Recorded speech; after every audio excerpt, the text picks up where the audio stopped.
Everyone, আজকে তাতানকে পরিয়েছে একটা পাঞ্জাবি। তো এই পাঞ্জাবিটা ছিল তাতানের ছোটোবেলার, মানে এখন তো একটু বড় হয়েছে, পাঞ্জাবিটা ছোট হয়ে গেছে। তো তাতানের প্রথম যে বছর জন্মাষ্টমী ছিল আর কি, তো তখন ছিল 3 মাসের। তো আমি পাশে দেখো ফটোটা অ্যাটাচ করে দিচ্ছি।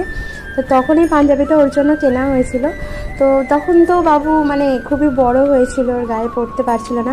তো দেখো এখন তাতানের 1 বছর বয়স, তো পাঞ্জাবিটা ছোট হয়ে গেছে। তো সেই ফটোগুলো আগে দেখছিলাম, আর এত মানে কি বলবো, মনটাও খারাপ লাগছিলো যে সত্যি ছেলেটা কত তাড়াতাড়ি বড় হয়ে যাচ্ছে। এখন তো তাতান হাঁটতেও পারে একটু একটু। তো সেই আর কি, এখন ছোটোবেলার জামাগুলো দেখি আর খুশিও লাগে, আর কোনো এক দিক থেকে একটু মনটাও খারাপ লাগে যে সত্যি চোখের নিমেষে কতটা বড় হয়ে যাচ্ছে।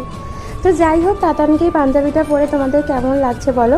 আর এবছরের জন্য তো আবারও একটা নতুন পাঞ্জাবি তাতানের জন্য কিনবো, তো সেটা জন্মাষ্টমীর দিনকে পরাবো। তো তখন তোমরা ওটা দেখতে